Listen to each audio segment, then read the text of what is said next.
this side. Oh, yes, I want to loosen that up. And again, I'm in sort of diaphragm, pancreas, liver kind of reflexes. That's crunchy right there. And that's the liver. Yeah. So I'm moving between the back shu line and the Huato Jiaji line a little bit because I kind of want to palpate both of them. Coming down. Now, at this point, this is a treatment for her, right? At this point, once I've gone down through her spine, maybe it takes me 5 or 10 minutes, I've effectively diagnosed a lot of stuff, but I've also given her a treatment because, you know, that's what it is. So you bill for massage. Whenever I bill insurance, I always bill for the myofascial release code or whatever it is that I'm doing. It's not exactly myofascial release, but I mean, I always bill for this as well as for the acupuncture.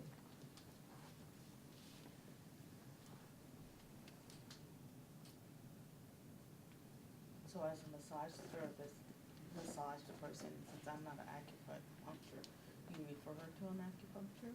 Or? Can you say that louder? I didn't hear you. Okay, since I'm a massage person. Yeah. I massaged it and I've analyzed it. Do you refer her to an acupuncture or a chiropractor after you finish the massaging, or you just leave it alone? Well, that's a whole other story. I mean, you can use massage to heal them. You don't have to refer to anybody, unless you do. I mean, if you know, I think for a massage therapist, it's appropriate to refer to another practitioner if you feel like you're out of your depth, and you feel like the person has serious physical problems that need more help than you alone can provide. That's why I refer to other people as an acupuncturist. If I feel like I'm out of my depth, I feel like there's a skill set somebody needs that I don't have, or there's a danger that if we don't do certain medical testing, we might miss something that could be important. You know, different things like that. You know.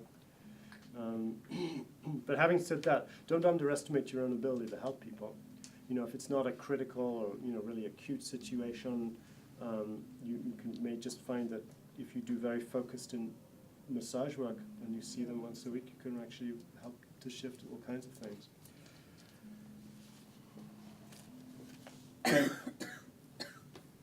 Okay, I'm just going to go down through the nothing was too remarkable for me, except that there was a line in here of close, it was a Huato Jiaji line. Here it is. Do you feel that? Yeah.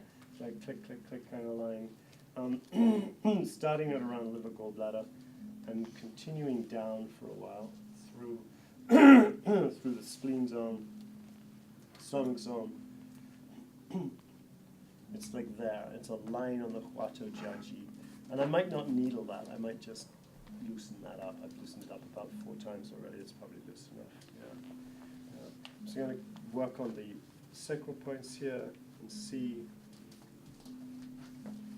I'm not going to work on her sacroiliac because she's got a bruise right there and I don't want to really go through it. Plus, just in the interest of time. So, any questions about how to do this? Because I want you to do it really soon. How about I do a little bit of needling? So just to give you an idea about that, I'm just going to go get some needles. Yeah, the patient has been cleansed with rubbing alcohol, and now I'm going to perform acupuncture. So let's just go back and remember what we were looking at. So I was very interested by the sort of right side, rotation of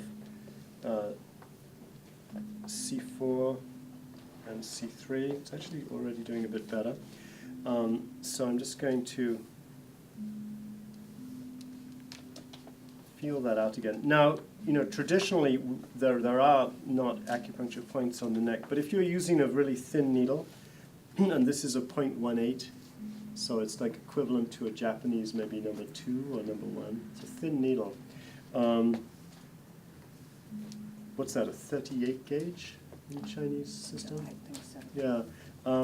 And you're just going in a little ways, it's fine. It's totally fine to needle the neck. And a lot of English acupuncturists for the last 30 years have been needling neck points carefully and getting great results. This is this zone of tension. It's amazing, all around C4. So I'm going to just do the Huato Jiaji of C4. Let's just put that in a little bit there. You okay? Yeah.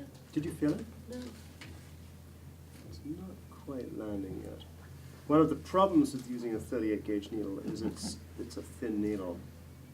So getting it to actually land in some, No. there, right? Uh-huh.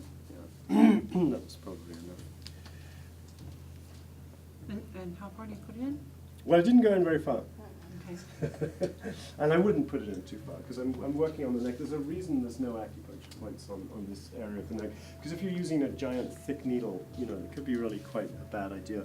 But using really thin ones, I think is fine. I'm just going to press around. I'm going to do another needle just a little further out. You okay with that? Yep. Good. Yeah, there we go. That one was better, actually. There we go, that's it. You okay? Yes. That's good. I'm going to take out the first one. I didn't like it. Hey, Mish, could you get rid of this? Yes. Thanks. Maybe we need a shops. There's some small shops boxes in there. Yeah. In the bottom. So, I was really interested by the deficiency zone around T4, T5. And I want to work with that. But first I'm going to work with the excesses.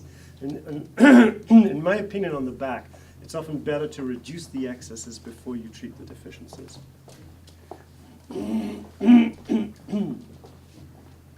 So I'm just going to look for that excess zone.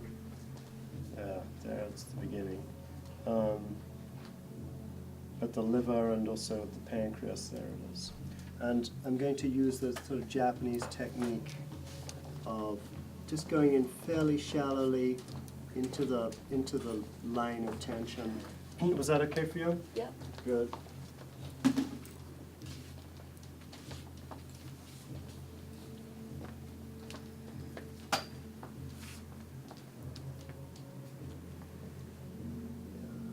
You okay? Yes.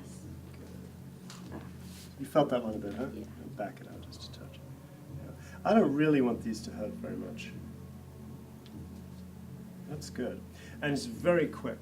It'll release the tension out of those lines of tension really fast. So I'm going to look for that thing on this side where we got, starting there a little bit. Stronger. Yeah, there it is. Which I thought was probably pancreas. There it is. Yeah. So I'm going to definitely reduce that one.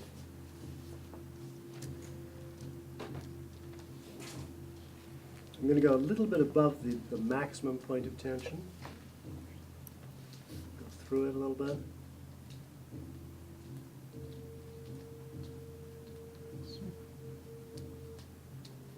It's so dramatic.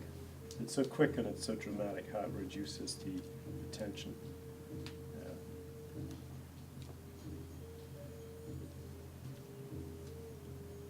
Touching all pretty good on that side.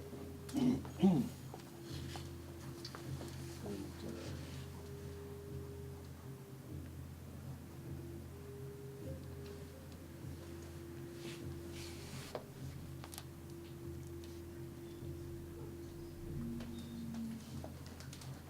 yeah, it's still quite tight. Pass me that tray. Thanks. I'm going to put this tray on you, don't move. Okay. Thank you.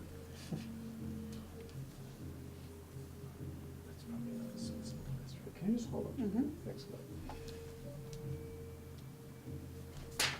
Yeah, it's so quite.